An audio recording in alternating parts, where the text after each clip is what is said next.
Buen día, mi nombre es Ronnie Alberto Barahona, estudiante de la carrera de Ingeniería y Sistemas de la Facultad de Ingeniería de la Universidad Nacional Autónoma de Honduras.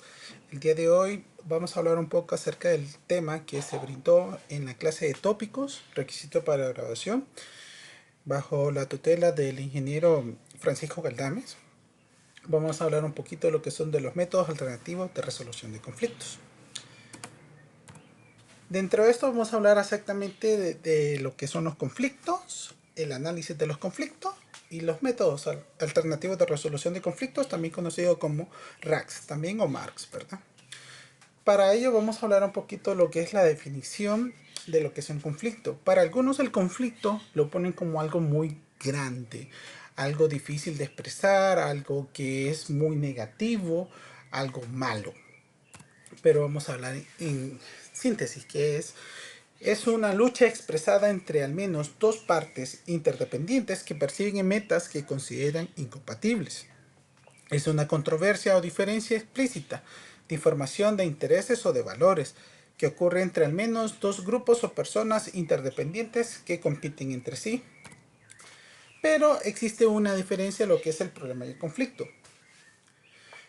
En el lenguaje cotidiano no existe una diferenciación muy clara entre el problema y conflicto. Muchas veces se piensa que el problema es algo o es un pequeño conflicto. Incluso se teme hablar de lo que es el conflicto porque esta palabra se considera como algo negativa. El problema en sí es un obstáculo en la satisfacción de intereses y necesidades. Es simplemente una cuestión abierta, un conjunto de hechos o circunstancias que dificultan la consecución de algún fin. Es decir, que es la barrera para lograr un objetivo. Eso es lo que es un problema. Pero un problema es igual al conflicto? No. Aquí vamos a ver en este pequeño diagrama donde un problema, si existe como tal, es una barrera para lograr ese objetivo, pero si existe un aumento de las emociones, hay desconfianza, una sensibilización del problema y hay una intervención de otros actores, se puede llegar a convertir en un conflicto.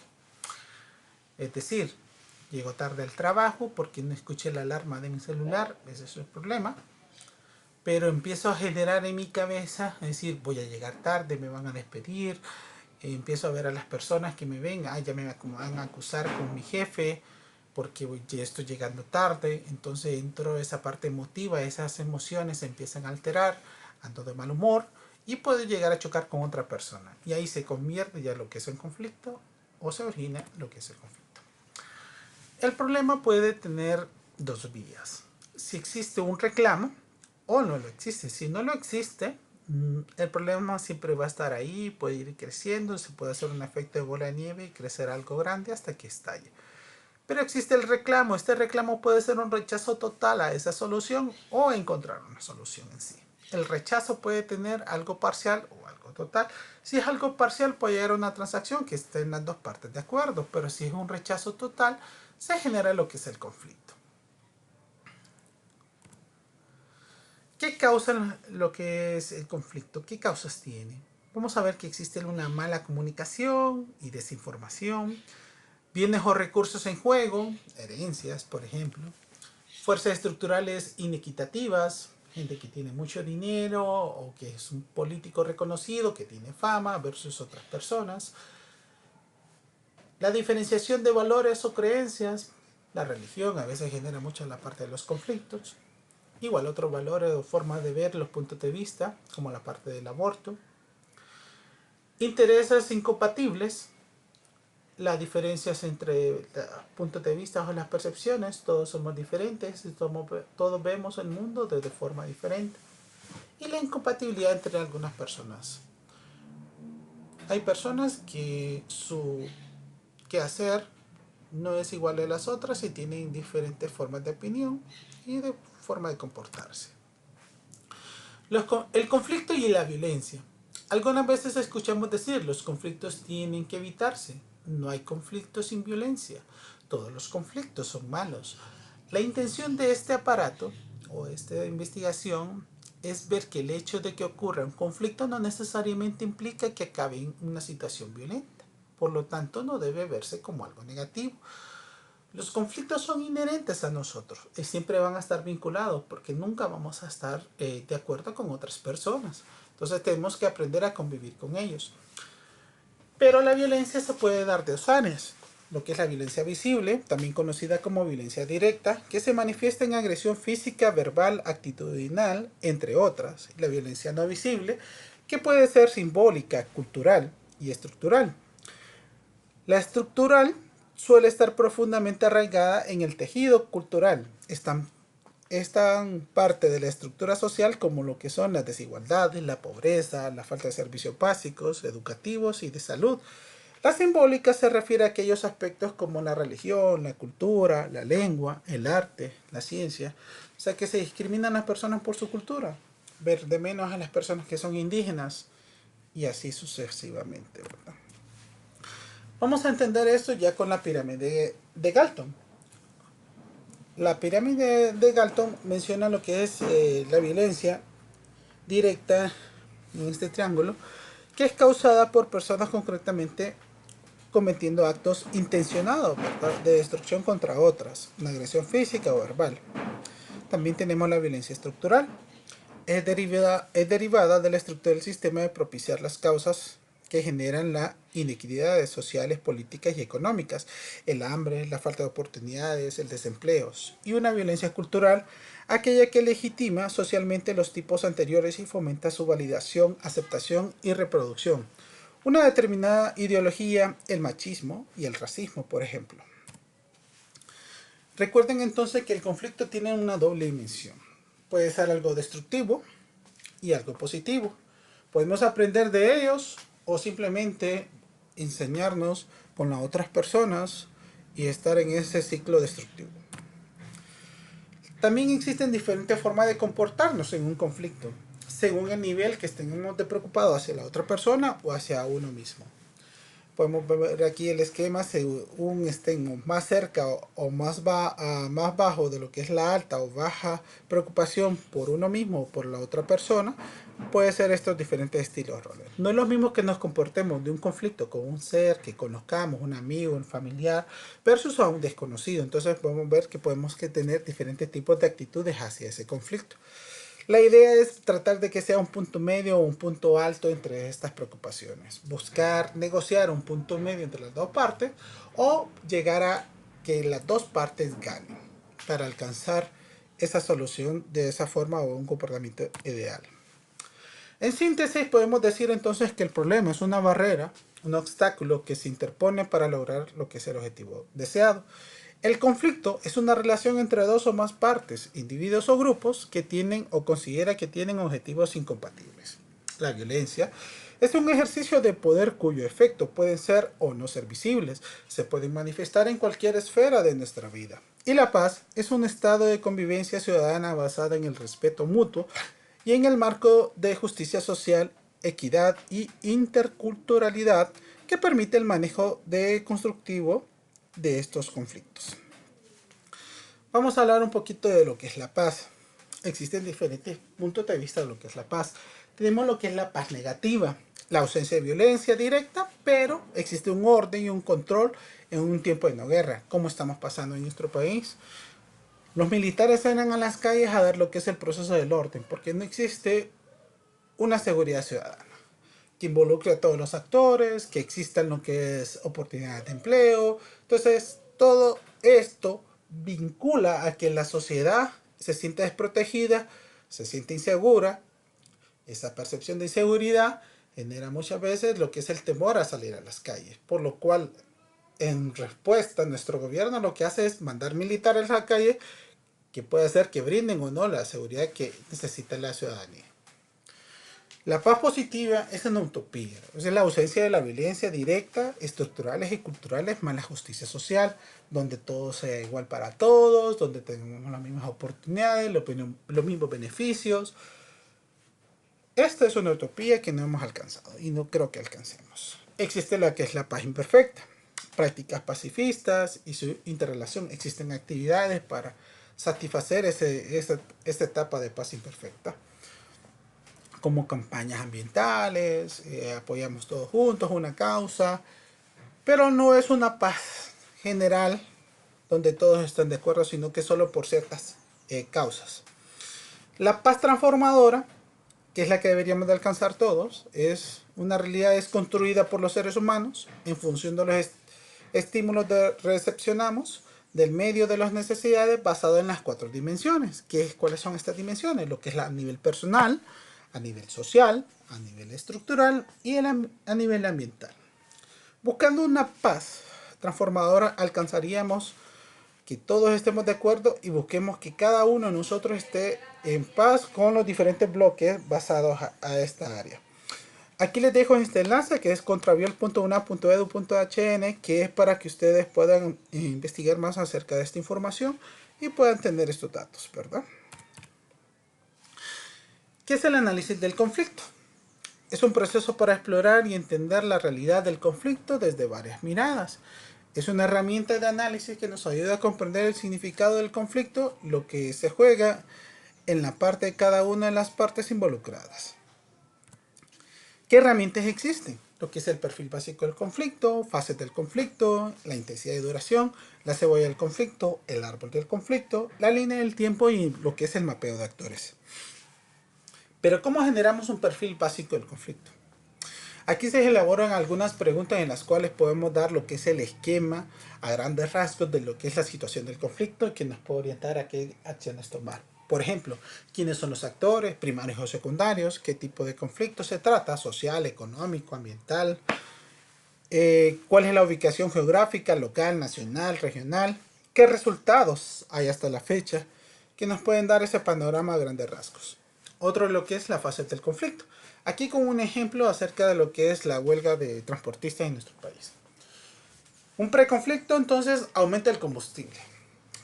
Existe lo que es nuestro país, la tasa de impuestos que se le genera a lo que es el combustible es bastante alta para fondos de gobierno. Aunque a nivel internacional el petróleo esté muy bajo, pues aquí los impuestos son bastante altos. Existe entonces un escalamiento donde los taxistas piden al gobierno bajarle lo que es el costo de combustible al galón. Hay un despliegue, se dice, el proceso de amenazas con la toma de las carreteras. Existe la confrontación donde ya el gobierno dice que no quiere bajar el precio, que no le va a bajar el precio del combustible. Entonces pasa a la etapa de crisis, a la parte más alta. Se toman las principales calles de forma violenta. Cierran las calles, colocan sus carros, sus vehículos para cerrar las calles. Esta situación se da durante varios días, generando malestar o inconformidad con alguna gente que tiene que ir a trabajar o las funciones de las escuelas que no pueden llegar a atraer a los alumnos, etc. Luego entran a la etapa de escalamiento o un estancamiento. Esta etapa se presentan propuestas, llegan a mesas de negociación y se empiezan a dialogar. Y al final entramos a la parte del postconflicto, donde llegan a un acuerdo. Y este acuerdo es que se le aumenta el servicio de taxi, que está regulado por nuestro país. Otra forma en lo que son las capas de la cebolla. Tiene tres áreas principales. La primera capa que es mencionar es las posiciones, la demanda formal oficial que asumen las partes que piensan defender. Luego tenemos lo que son los intereses, las motivaciones detrás de la posición, lo que los involucrados realmente quieren en una situación específica. Y las necesidades son los requerimientos fundamentales para la supervivencia que no son negociables. Entonces vemos que aquí podemos colocar a cada uno de los actores, ver cuáles son sus posiciones, qué intereses tienen y cuál es lo que no pueden que ellos cambiar, su necesidad básica. Tenemos lo que es el árbol del conflicto, sus raíces, que pueden ser las causas. El alcalde, aquí con un ejemplo, el alcalde no presenta informes, ineficiencia, intereses políticos, corrupción y malversación de fondos. En el tronco tenemos lo que es ya el conflicto, que es la ingobernabilidad. Las ramas, que son ya las consecuencias de lo que se generaron, esta situación son, no se cumple lo que es el POA, hay una confrontación entre la comunidad y el alcalde, existe violencia, inestabilidad en el gobierno local, hay censura y cambios, y la posibilidad de un nuevo alcalde. Entonces son las consecuencias que se pueden generar de este conflicto. También las líneas temporales es colocar a los dos actores de los puntos de vista, qué acciones dicen, qué se dice, mediante un nivel cronológico. Por ejemplo, aquí es un conflicto de 2007 de Cochabamba, en julio de 2006. Una parte de lo que era el sector dice: empleados de la Federación Sindical Única de Trabajadores determinan exigir la renuncia del gobernador. Desde el otro punto de vista, esa perspectiva del gobernador dice Reyes Villa, el gobernador dice que no va a renunciar de sus cargos. Y así se va mencionando cada una de las acciones que se dan por parte de los actores. ¿Y en qué fecha? Otra técnica, lo que son los mapeos de actores. Mediante polígonos se colocan los diferentes actores según el orden que estén, primarios y secundarios, y la relación que se vinculan a ellos. Si es una línea sencilla, simboliza una relación estrecha, doble, una alianza de sectores, punteaditas, simboliza una relación ocasional. Si hay una flecha, o sea que es una de subordinación o poder. Si es una línea que está en zigzags, puede ser que es una relación de conflicto. Y si hay una línea que tiene doble línea, mencionamos que no existe una comunicación como tal, que está truncada lo que es esa comunicación entre esos actores. ¿Qué son los métodos alternativos de resolución de conflictos? Entonces, vamos a construir algunas definiciones. Son la forma de llegar a la justicia por medio de las cuales las partes de un conflicto concurren legítimamente entre terceros a fin de encontrar una solución a través de un acuerdo mutuamente satisfactorio. Es una herramienta que tenemos para evitar que los conflictos vuelvan a hacerse riñas o peleas innecesarias. Pero ¿por qué usar los marcos? El conflicto es un proceso natural y a veces necesario para evidenciar una situación de que de otra forma no sea posible que se conozca. El conflicto puede ser positivo o negativo, dependiendo de cómo se enfrenta y el aprendizaje que éste deje. Para que los procesos de resolución de conflictos se den en una forma justa y sin violencia, las personas tienen que aprender y practicar métodos para regularlos y encauzarlos por las soluciones satisfactorias. Se basan en principios de confidencialidad. Ese es algo muy clave. ¿Cómo pueden ser los marcos? Pueden ser adversariales o no adversariales. ¿A qué se refiere con esto? Aquí lo tenemos en el esquema. Es según sea la intervención de un tercero. Según Iván Ormachea, los marks pueden distinguirse por el grado de control que tengan el tercero. Bajo el grado de un control de tercero, vamos a ver que aquí, si el nivel es muy bajo, llegamos a un punto de la negociación donde solo están los dos actores. Una mediación, ya existe, se involucra un tercero en el cual propicia el espacio. La conciliación, se propicia el espacio y este conciliador busca o sugiere algunas posibles situaciones para que se pueda resolver. El arbitraje, en cambio, ya es alguien que buscamos las dos partes que estamos en conflicto y que él nos dé el veredicto, acatando la situación o la resolución que él nos brinde. Y ya en el proceso judicial, pues ya el juez toma el veredicto de carácter obligatorio que se tiene que cumplir, la sentencia. Aquí un pequeño esquema en el cual podemos ver la tabla, según el factor. La formalidad, podemos ver que los primeros tres son informales, por parte de las partes. Ya el arbitraje, hay cierta formalidad, puede ser definida por las partes. Los procesos judiciales es algo rígido, estructurado y según las leyes y las normas de cada uno de los países. Ok, luego tenemos el carácter reservado, todos son privados. Las personas comprometidas en el proceso, solo las partes. En la negociación, las partes ayudadas de un tercero. La conciliación igual, partes ayudadas por un tercero que puede sugerir. Y el arbitraje tercero que puede ser elegido. Y el proceso judicial tercero que no puede ser elegido, sino que según las leyes y el Poder Judicial asigna lo que es el juez a ese caso. Las decisiones corresponden a las partes en la negociación y la mediación. En la conciliación, él puede sugerir. El arbitraje la toma un tercero, en este caso el árbitro toma el veredicto, ¿verdad? Y en el proceso judicial, pues el tercero también es la autoridad judicial quien toma la decisión. En el nivel de coerción o obligación de los acuerdos, la negociación, cuando las partes toman un acuerdo, ellos son los que toman esa obligación. La mediación, igual cuando las partes toman ese acuerdo, ellos toman esa obligación. La conciliación, se firma una acta de conciliación que es de carácter obligatorio. De no ser cumplida, esa acta de conciliación puede ser utilizada como evidencia en un proceso judicial por no cumplimiento de un acuerdo previo. Las obligaciones de participación, pues en las primeras 4 vemos que es voluntario, buscamos esa conciliación, pero no solo en el proceso judicial es de carácter obligatorio y mediante citación.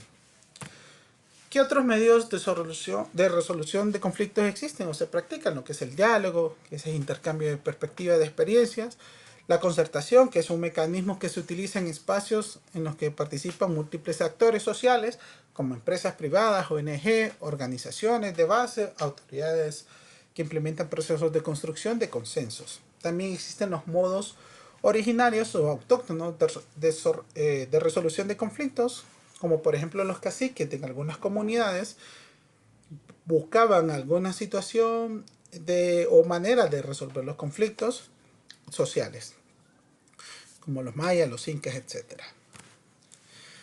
Para finalizar, les dejo este mensaje de Johan Galton, donde dice que la paz no es únicamente la ausencia de la guerra o la violencia, sino el fortalecimiento de los aspectos positivos que la edifican, como son la armonía, la cohesión, la colaboración y la integración.